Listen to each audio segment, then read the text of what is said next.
some, news of necessity of what is like a response of what was happening in the People's Democratic Party. The dumping of the PDP by the former governor of Anambra State, Mr. Peter Obi, was a news that a lot of people were talking about. And today, since declared that he has moved to the Labour Party. Tonight, I'm being joined by the former governor of Anambra State and the frontline presidential aspirant, Mr. Peter Obi. Thank you so much for joining us tonight. Thank you, Segun, for having me. It was a shocker to a lot of your supporters. We thought, you might see this true. What was the real reason behind your leaving the PDP? Well, let me correct the first impression. He said it's about dumping them. I didn't dump any party. It's the PDP party. Party is like an association. You have freedom of association. You have freedom to go in, freedom to go out. It's a relationship thing. And when you go into a relationship thing, an association, you go in there for a reason. And if you feel that maybe the activities that you go on is at variance with your own person and your principles, the only thing you can do is to quietly and decently leave the place. And that's what I did. You could see my write-up to the chairman of the party. There was no tone there that shows any quarrel or anything. I thank them for the opportunity of being their member, opportunity of associating myself there, and said, going on, I found out that I can no longer continue because of some activities I believe that are at variance with my person and my principles. What kind of things are that? Well, it's not personal to me. Okay. Quite frankly, there's nothing. It's just like I always tell people, the process through which you get into arrive at any destination, especially when it comes to seeking a public office, is as fundamental as what you do thereafter. So for me, I want to be able to follow a process that I believe in. Some people will tell you, do anything, when you get there, you can correct it. No, I don't believe in that. The process must be same as what I do thereafter. As a politician, I have campaigned, I've gone around the country, I've done what I'm supposed to do, presented myself to the people, and if I find out there's other things I might not be able to be part of, I decently withdrew myself. There was no issue. You know the reason why I'm asking this question? I mean, one is curious that just about the time you left, Senator Abaribe has left also. Well, everybody has his own reason for leaving. You think things are going wrong in the PDP? No, I don't think so. Everybody, like I said, it's an association. Now people are living, they're living everywhere, you know. It's an association. You have right to go in, you have right to go out. There's nothing wrong there. Does it call to question from what your friend said yesterday, Governor Nyesom Wike said about, you leaving the party and coming back, you've gone around the country, and now, on what platform will you now say you want to, you've gone on the platform of the PDP to campaign, to go around and consult the delegates of the PDP. Does that call to question your own loyalty as a party person?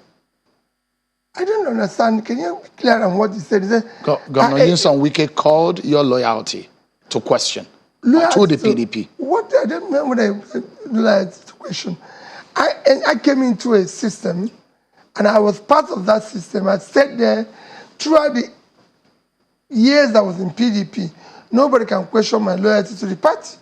I participated in everything, and when I'm going out, I didn't go out in a cross situation. I did it so decently because I have right to do so.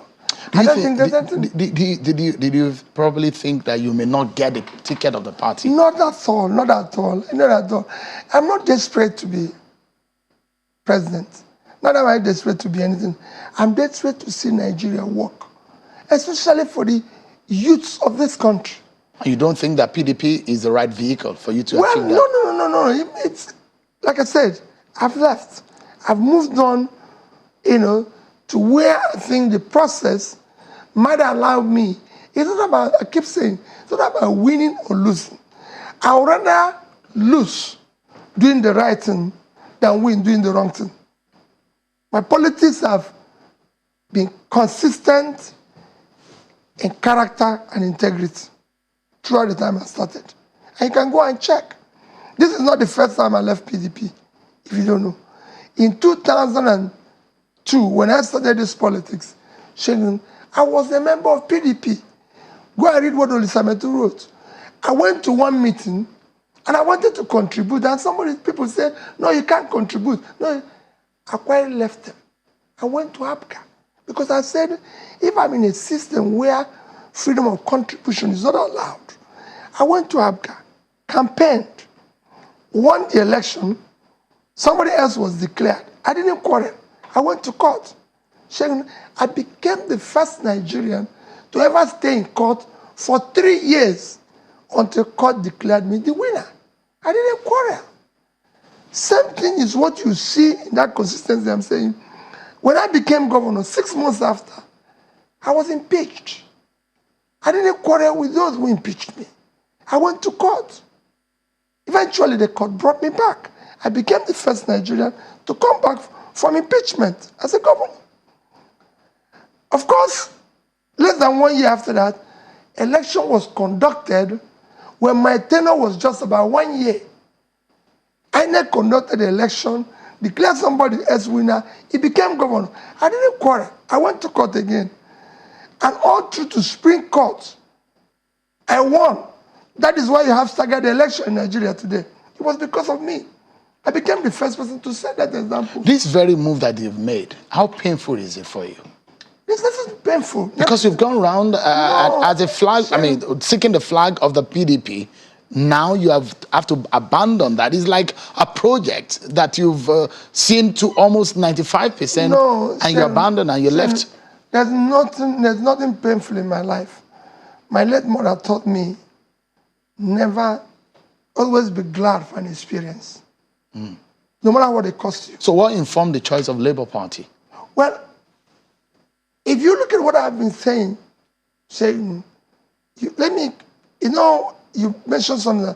Can I go back to the question you asked earlier about comments of Governor Wike yesterday?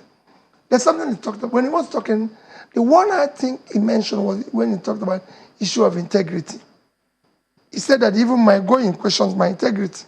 I don't know how that what came in, but I think when we talk about integrity, we should talk about the integrity in management of public resources.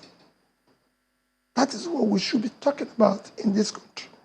And when such things are mentioned about me, I feel maybe there's something missing somehow. So go and check my record as the governor. I was impeached for 3 reasons.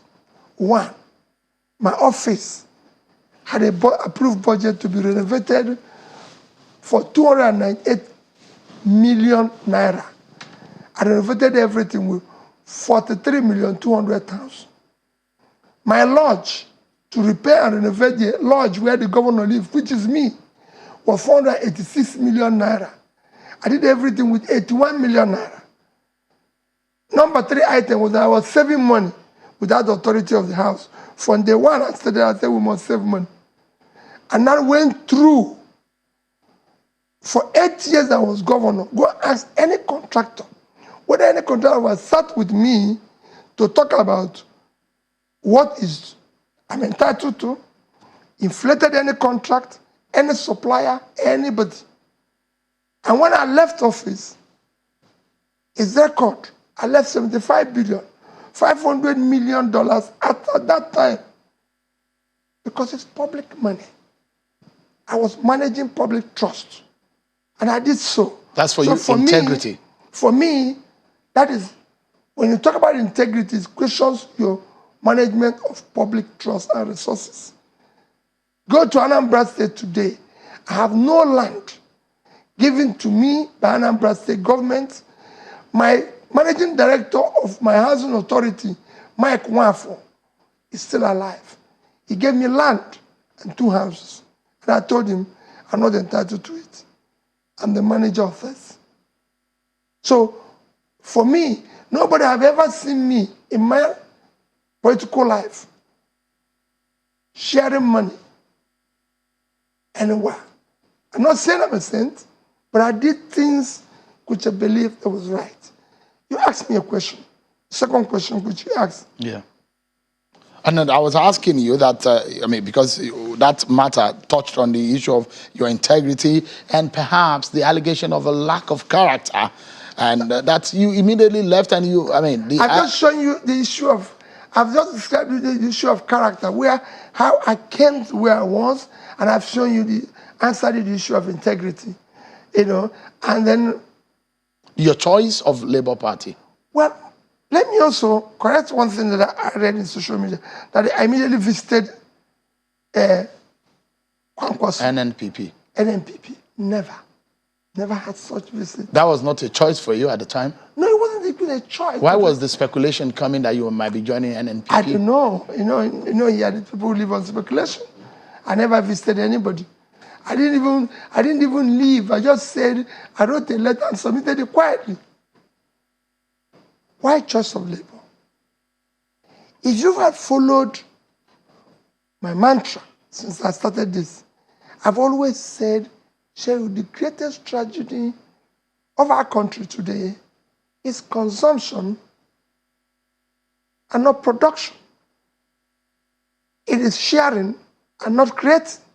I said I want to move the country from consumption to production. A country of 200 million people with a land size of 923,000 square kilometers cannot produce or feed itself. No export. So our total export is less than $30 billion. How do you hope to change that narrative? For 200 million people. Less than 30. That is including oil. Oil is about 80% of our foreign exchange earning. And so you can calculate how much that it is when you include that. So you're talking about, there's no way that can happen. There's no way that can sustain the country. It is not possible. Countries that are smaller in land size, in population, like I've always mentioned, like Vietnam, 100 million, 331,000 square kilometers of land, total export last year, $312 billion. 97% are manufactured goods. There's no production here. It must change. I'm going to ask you how you hope to change that, because at this point in time, millions of Nigerians are listening to those who want to get into the #1 city in the country, and the solution are the issues. But we'll take a breather. So much, everyone, for staying with us. Mr. Peter Obi, presidential aspirant who moved now to the Labour Party, has been talking to us. Thank you so much, Mr. Obi, for your time tonight. Thank you. Yeah. So you were talking about, a lot of Nigerians, including myself, were interested in solutions. And I'm very certain that Nigerians are looking for the person who has the answers to the very many questions on the lips of a lot of Nigerians. So you're talking about export and our capacity as a Nigerian to generate revenue. Now, the question is, what would you do differently to turn around this very challenge of our country? So when you see me go around the country talking about trade, it's clear developmental parameters or yardsticks to measure development. If you go through #1, which are there for everybody to see, is issue of human development index. So first is you talk about issue of health, you talk about issue of education, You talk at the issue of per capita. All these issues are issues you need to invest adequately in. And then especially the last one, you can only increase people's per capita by tackling the economy. And you can't talk about tackling the economy without talking about trade. It is trade that is the main, call it engine or wheel of economy. And countries after countries' growth are measured, wealth are measured by the trade of that nation. So that's the critical area where you need to invest. Sharon, I'm a trader. I've created wealth. I started as a micro, small, medium business. So I know what